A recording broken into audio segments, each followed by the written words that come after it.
우리 옆에 분들과 인사하겠습니다. 악순하지 마시고요. 대신 우리 최대한 사랑의 눈빛을 담아서 인사하겠습니다. 사랑하며 축복합니다. 사랑하며 축복합니다. 예, 불편하시더라도 마스크 있으신 분들은 좀 꼭 써주시고요. 이제 마스크가 구하기 어렵다 보니까 쓰지 못하는 분들도 있으신데 꼭 있으신 분들은 예배 중에도 마스크를 써주시길 바랍니다. 나 자신만을 위한 게 아니라 상대방을 위한 배려이기도 합니다. 우리 기도하고 말씀 나누겠습니다. 하나님 아버지 감사합니다. 이 시간 하나님의 말씀을 듣기를 원합니다. 우리의 마음을 열어주시고 온전히 하나님을 향할 때 하나님의 음성이 들려지는 귀한 시간 될 수 있도록 허락하여 주옵소서. 예수님의 이름으로 기도하옵나이다. 아멘. 우리는 느헤미야서를 살펴보면서 느헤미야가 어떻게 허물어진 예루살렘 성벽을 다시 재건하였는지 우리가 그 과정을 함께 나누고 있습니다. 근데 사실 표면적으로는 허물어진 예루살렘 성벽을 다시 세우는 일이었지만 내면적으로는 허물어진 믿음의 공동체를 다시 회복시키는 일이었습니다. 그래서 저는 이 느헤미야의 말씀이 오늘날 우리 신흥교회에 주신 하나님의 말씀이며 또한 이 말씀을 통해서 우리 신흥교회라는 믿음의 공동체가 회복되기를, 우리 공동체의 믿음이 다시 회복되기를 간절히 바라고 있습니다. 그럼 지금까지 나누었던 느헤미야의 내용들을 다시 한번 전체적으로 간단히 살펴보겠습니다.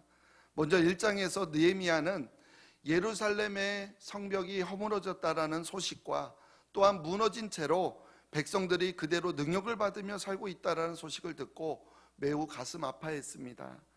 그러나 가슴 아파하는 것으로 끝나지 않고 금식하며 하나님께 계속 기도하는 가운데 예루살렘 성벽을 재건하고 허물어진 믿음의 공동체를 회복하고자 하는 일을 자신의 사명으로 받아들였습니다. 그래서 느헤미야는 자신이 한 번도 가보지 못한 예루살렘에 직접 가서 성벽을 재건하는 일을 하려고 다짐합니다. 그러나 하나님의 일은 모두 그렇듯이 이 일에도 어김없이 방해하는 세력들이 발생합니다. 그리고 여러 가지 문제들이 계속해서 일어납니다. 그러나 느헤미야는 문제가 발생할 때마다 항상 하나님께 기도하면서 그 발생한 문제들을 하나씩 해결해 나아갑니다. 이렇게 발생하는 문제들을 믿음으로 하나씩 해결해 나아가며 결국 성벽 재건을 완성하는 느헤미야의 이야기가 지금 우리가 함께 살펴보고 있는 내용입니다. 그럼 2장에서는 어떤 문제가 있었습니까? 바로 왕의 술관원으로 있던 느헤미야가 자신이 섬기고 있는 왕이었던 아닥사스다 왕에게 허락을 받아내는 그러한 문제가 있었습니다. 왕의 술관원은 술을 관리하는 사람이 아니라 술에 독이 들었는지 밝혀내는 왕의 신복 중에 신복이었습니다.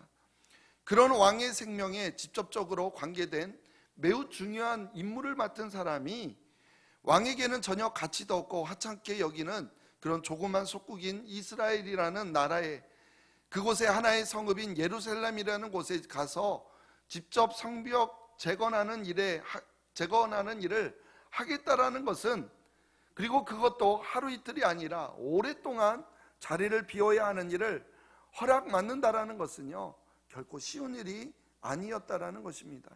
그리고 무엇보다도요 바로 이 아닥사스다 왕이 예루살렘 성벽 재건을 중지시켰던 장본인이었다라는 사실입니다. 그러나 느헤미야는 그 문제를 가지고 오랫동안 하나님께 기도하면서 준비하다가 하나님께서 기회를 주셨을 때 담대히 왕에게 간언하여서 예루살렘으로 가는 것을 허락을 받았습니다. 3장에서는 느헤미야가 예루살렘에 도착해서 실제로 무너진 성벽을 보니까 생각했던 것보다 문제가 훨씬 더 심각했다라는 것입니다. 함께 데리고 간 사람으로는 결코 완성할 수 없다라는 것을 깨닫게 되고, 그래서 이 공사를 진행하기 위해서는요 예루살렘과 그 주변에 사는 모든 유대인들과 함께 연합하여 동역하여만 가능하다라는 사실을 알게 된 것입니다. 그래서 느헤미야는요 그들의 마음을 감동시켜 움직여서 이 일에 온 유다 사람들이 함께 연합하여 함께 동역하게 만듭니다. 그것을 통해서 공사에 대해 전문가도 중요하겠지만 무엇보다 하나님의 일을 함에 있어서 함께 연합하며 함께 동역하는 것이 얼마나 중요한 것인지를 깨닫게 되었습니다. 4장에서는 이렇게 유대인들이 한마음이 되어서 연합하여 동역하니까 본격적으로 외부의 방해 공작이 시작됩니다. 그것은 대적들이 연합군을 구성하여서 쳐들어온다라는 것입니다. 그러나 그것은 대적이 만들어낸 소문일 뿐이었습니다. 그런데 문제는 그로 인하여서 내부에 낙심하는 문제들이 발생하였다라는 것입니다. 대적들이 연합군을 구성하여서 쳐들어온다라는 소문에 지금까지 열심히 일하던 사람들이요, 그만 낙심하고 포기하기에 이르렀던 것입니다. 그러나 이때도 느헤미야는 파수꾼을 세우며 또한 일하는 사람들도 한 손에는 무기를 들고 일하게 함으로써 대적들의 침공에 대비하였고 그들로 하여금 격려하여 일으켜 세워서 결국 이겨냈다라는 것입니다. 5장에서는 내부적으로 또 다른 하나의 문제가 발생했습니다. 그것은 바로 낙심보다 더 큰 문제인 내부의 갈등이었습니다. 공사에 전념하다 보니까 일을 못하게 되었고 게다가 감옥까지 와서 바로 극심한 식량난에 당하게 된 것입니다. 그런데 진짜 문제는 그런 식량난의 문제가 발생했을 때 돈 있는 귀족들과 민장들이 같은 유대인임에도 불구하고 고리 대금업을 하면서 돈 없는 자들의 자녀들을 종으로 팔거나 저당 잡았던 밭이나 포도원들을 빼앗아가는 일들이 발생하게 된 것입니다. 이것이 내부적으로 큰 갈등을 유발시킨 문제였습니다. 그러나 여기에서도 느헤미야는 먼저 하나님께 기도하면서 이 모든 문제들을 지혜롭게 해결해 나아갑니다. 사실 공동체의 이런 내부적인 문제들은요, 어떻게 보면 외부적인 문제보다 훨씬 더 이겨내기 힘든 것 같습니다. 왜냐하면 외부적인 문제는요, 잘 대처하기만 하면 오히려 내부적인 결속을 다질 수 있는 기회가 되지만, 그러나 내부적으로 발생하는 갈등은요, 자칫 잘못하면 백성들을 분열시키고 스스로 무너지는 아주 치명적인 그런 요인으로 작용할 수 있기 때문에 그렇습니다. 아무튼 지금까지 문제가 발생할 때마다 느헤미야는 먼저 하나님께 기도하면서 이 문제들을 하나씩 해결해 나간 것입니다. 이것이 바로 지금까지 살펴본 내용입니다. 그럼 오늘 6장은 어떤 내용일까요? 이제 오늘 6장을 다 읽지는 않았지만 6장 마지막에 가서는요, 드디어 성벽 재건 공사가 완성된 것을 보게 됩니다. 그럼 이렇게 공사가 끝나갈 즈음이 되면은요, 이제는 더 이상 문제가 발생하지 않을까요? 문제가 발생하지 않겠습니까? 아닙니다. 대적의 공격은요, 쉽게 포기하는 법이 없습니다.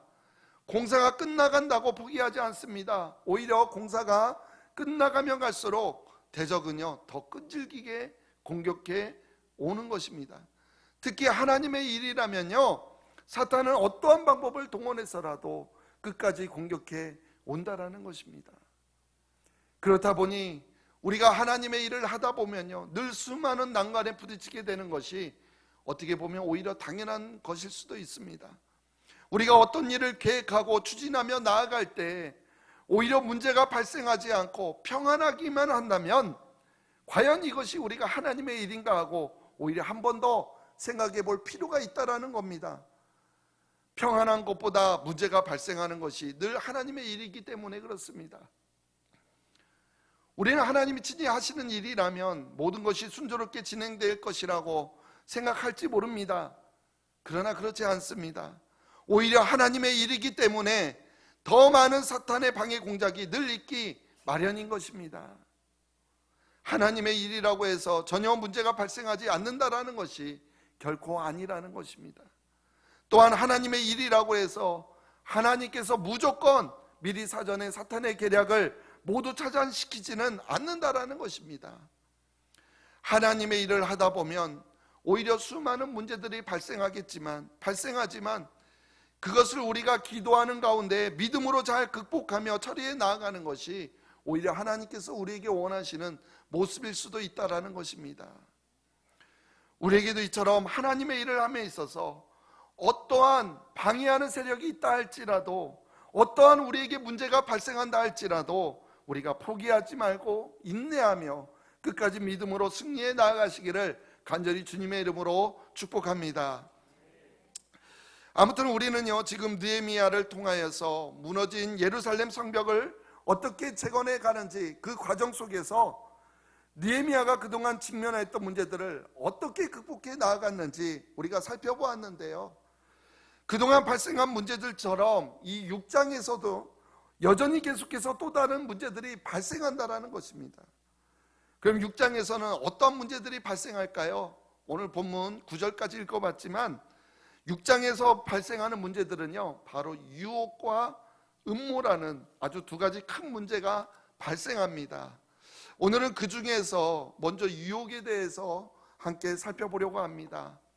유혹은요, 뱀이 하와를 속였던 것처럼 다른 좋은 것으로 유도하며 본래 목적에서 벗어나게 만드는 것입니다. 그게 유혹입니다. 다른 것으로 유도하면서 본래 목적에서 벗어나게 만드는 것, 그것이 유혹입니다. 이러한 유혹은요, 한번 실패하게 되면 그것으로 포기하는 것이 아니라 점점 더 넘어올 수 있도록 좋은 조건을 걸고 타협하면서 우리에게 다가온다라는 것입니다. 이처럼 타협하면서 다가오는 유혹이라는 것이 바로 오늘 느헤미야에게 닥친 문제였습니다. 즉 예루살렘 성벽이 세워지고 이스라엘 공동체가 회복되는 것을 아주 싫어하던 그 대적들이 이번에는요, 느헤미야를 직접 겨냥하며 공격하게 되는데, 그 방법이 바로 유혹이라는 것입니다. 그것도 아주 집요하게 유혹합니다. 그렇게 대적은 어떻게 해서라도 느헤미야의 마음을 예루살렘 성벽 공사에서부터 다른 곳으로 돌리게 하려고 아주 무진장 애를 쓰고 있는 것을 우리는 볼 수 있습니다. 그렇다면 여기에서 느헤미야는요, 이 대적들의 이러한 유혹들을 어떻게 대처해 나아갔을까요? 먼저 오늘 본문 1절 2절 말씀 같이 읽어보겠습니다. 느헤미야 6장 1절 2절입니다. 시작.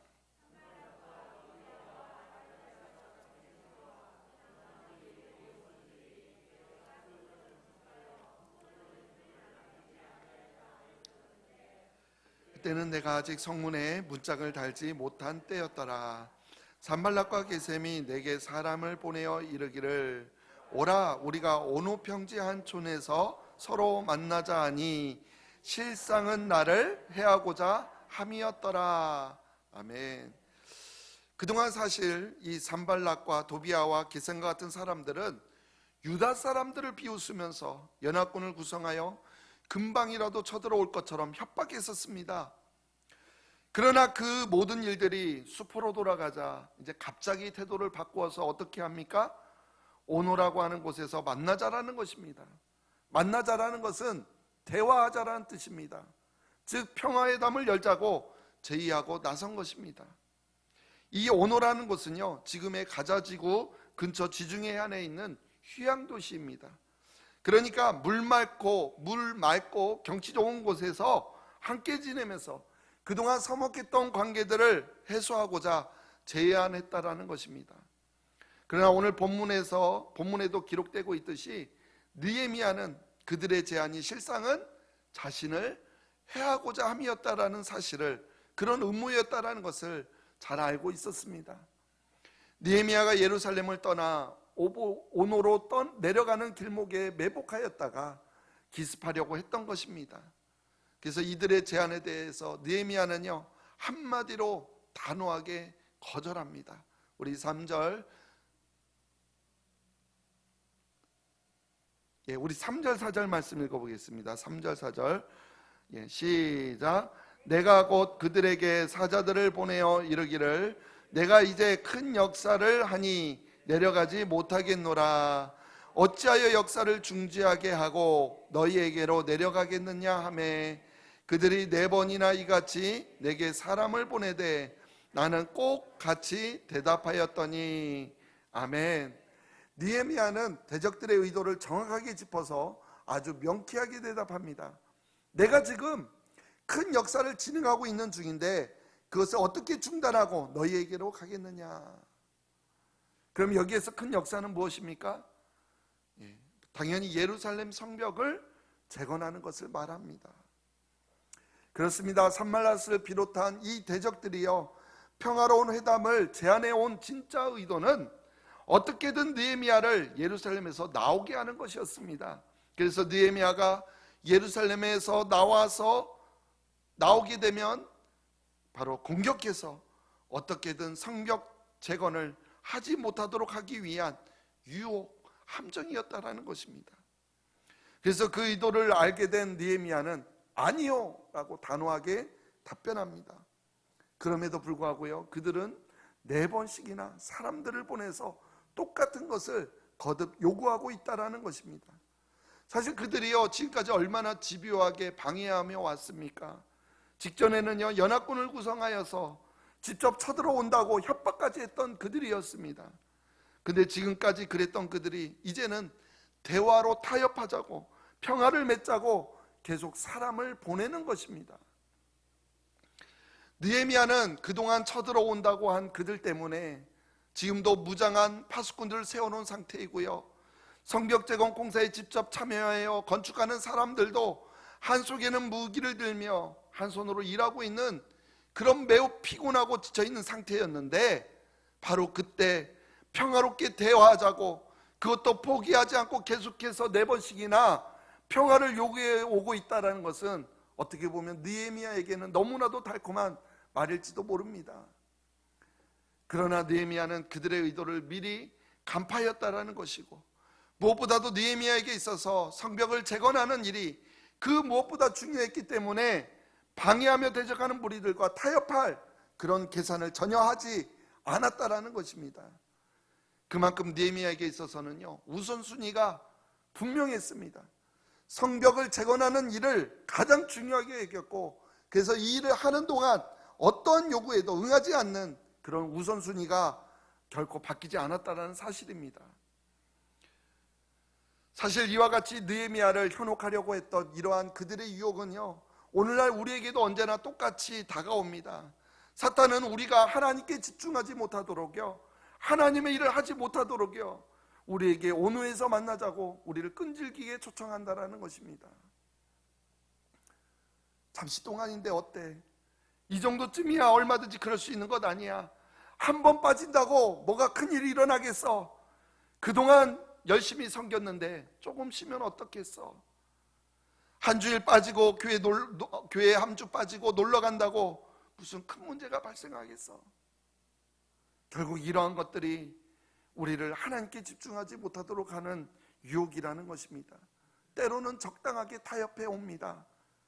그러나 하나님의 일에는요, 적당한 타협이란 있을 수가 없습니다.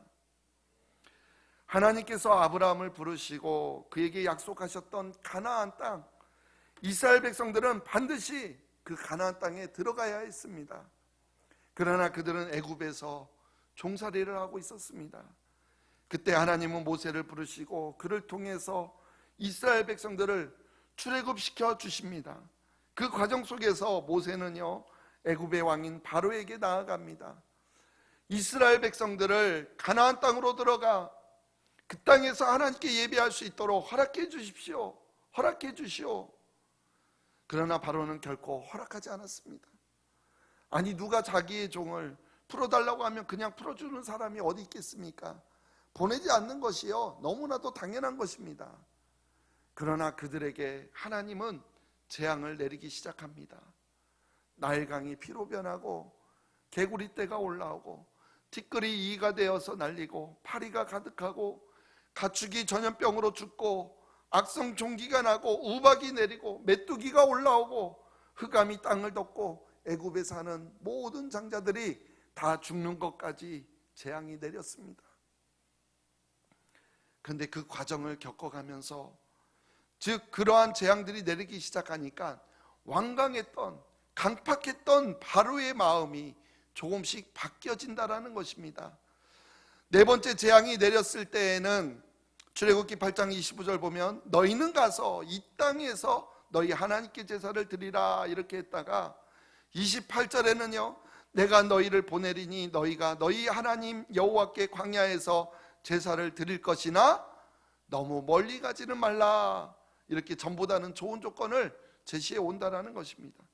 계속 살펴보면 8번째 재앙 후에는요, 내가 너희와 너희 어린아이들을 보내면 여호와가 너희와 함께한과 같으리라. 보라, 그것이 너희에게 나쁜 것이니라. 그렇게 하지 말고 너희 장정만 가서 여호와를 섬기라.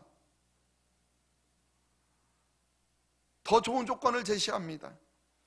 9번째 재앙이 내렸을 때에는요, 너희는 가서 여호와를 섬기되 너희의 양과 소는 머물러 두고 너희 어린 것들은 너희와 함께 갈지니라. 이렇게까지 말합니다.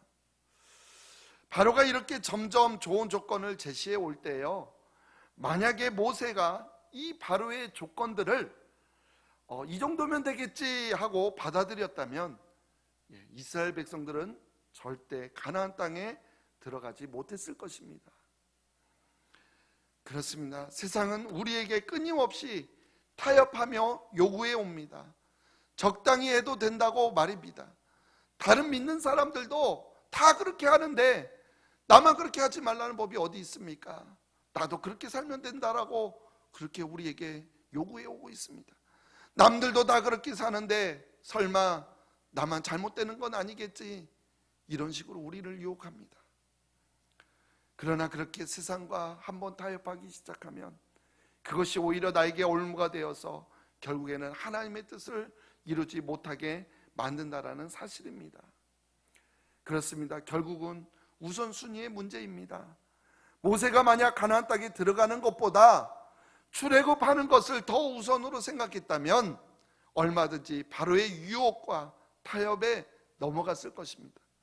그러나 모세가 당장 애굽에서 벗어나는 것보다는 하나님의 약속의 땅인 가나안 땅에 들어가는 것을 더 우선으로 생각했기 때문에 바로의 어떠한 유혹도 물리칠 수 있었다라는 것입니다. 또한 그랬던 것처럼 느헤미야가 바로 예루살렘 성벽 공사를 완공할 수 있었던 것도 그와 마찬가지 그 모든 유혹을 물리쳤기 때문에 그럴 수 있었다라는 것입니다.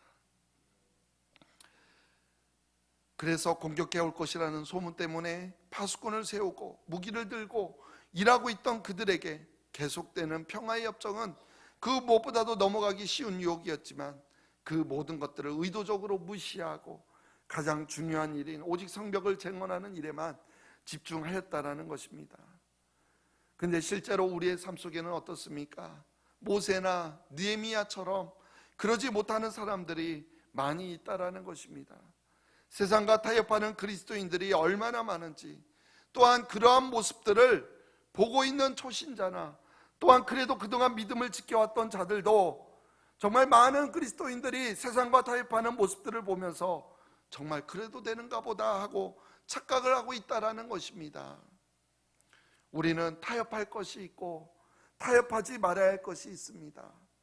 적어도 최소한 하나님의 일을 방해하고자 하는 사탄의 방해 공작인 것을 우리가 깨닫는다면 우리는 그 유혹에 결코 넘어가서는 안 됩니다. 결코 작은 것 하나라도 우리는 타협해서는 안 되는 것입니다. 사탄의 목적은요, 결국 우리가 하나님의 일을 하지 못하도록 만드는 것입니다. 타협하는 것은 결국 유혹에 넘어가는 것이고, 그리고 유혹에 넘어간다라는 것은요, 사탄의 방법에 지고 마는 것입니다. 저는 사실 너무나도 부족한 목사입니다. 그것을 제 자신이 그 누구보다도 제가 잘 알고 있고, 또한 그러한 저를 하나님은 너무나도 잘 알고 계십니다. 그러나 그것을 잘 아시면서도 저를 이곳에 보내실 때에는요, 분명 하나님께서 저를 통해서 이루실 일이 있기 때문이라고 저는 믿고 있습니다. 제가 우리 교회 부임해서 지금까지 오면서 가장 집중하고 있는 것은요, 바로 공동체의 믿음의 회복입니다. 앞으로도 하나님께서 기회를 주시는 동안 저는 그 일을 계속해 나갈 것입니다. 근데 저에게 얼마나 많은 유혹이 있는지 모릅니다. 뭐하러 그렇게 고생하고 있는가? 그런 유혹들이 있습니다. 하나님 잘 믿으면 복 많이 받는다는 그런 설교만 하면서, 열심히 일하면 복 많이 받는다고 그런 설교만 하면서, 또 전도 몇 명 작정하고 또 전도 몇 명 했는지 체크해서 그것으로 평가하고, 일을 많이 하고 전도하는 것으로 직분 세우고, 그렇게 목회를 해나가면 솔직히 말해서 지금보다 조금은 쉬울 겁니다. 그러나 그것이 본질이 아니라는 것을 알기 때문에 그것과 타협하지 않습니다. 저 자신이 그런 유혹을 이겨낼 수 있도록 가장 필요한 것은 여러분들의 기도입니다. 저를 위해서 기도 많이 해주시고 끝까지 복음을 다른 무엇과 타협하지 않는 목사가 될 수 있도록 늘 언제나 기도해 주시길 바랍니다. 저는 이 공동체의 믿음의 회복이요, 하나님께서 저에게 또한 우리에게 부어주시는 하나님의 마음이라고 믿습니다. 저는 그래서 그 마음에 믿음으로 반응하려고 애쓰지만 그러나 부족하고 연약하여서 낙심하고 넘어질 때가 솔직하게 많이 있음을 고백합니다.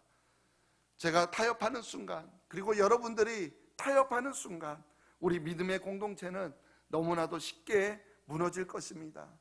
이제는 더욱 갈수록요, 회복해지기 더 어려워지는 그런 시대가 되었습니다. 그래서 저는 우리가 부르는 찬양 중에요, 아버지의 마음이라는 이 찬양의 가사처럼 정말 우리 모두가 하나님 아버지의 마음을 소유할 수 있기를 원합니다. 우리 같이 가사를 생각하면서 우리 찬양 한번 불러보겠습니다. 아버지 당신의 마음이 있는 곳에 나의 마음이 있기를 원해요.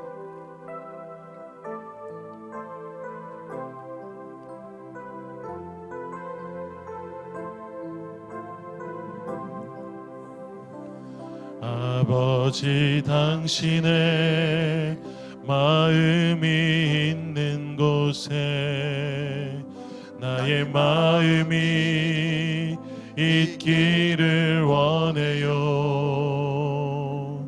아버지 당신의 눈물이 고인 곳에 나의 눈물이 고이길 원해요. 아버지 당신이 바라보는 영혼에게 나의 두 눈이 향하길 원해요. 아버지 당신이 울고 있는 어두운 땅에 나의 두 발이 향하길 원해요. 나의 마음이 아버지의 마음 알아. 내 모든 뜻 아버지의 뜻이 될 수 있기를 나의 온몸이 아버지의 마음 알아. 내 모든 삶 당신의 삶 되기를. 아멘. 찬양의 가사처럼 정말 아버지 당신의 마음이 있는 곳에 나의 마음이 있기를 원합니다.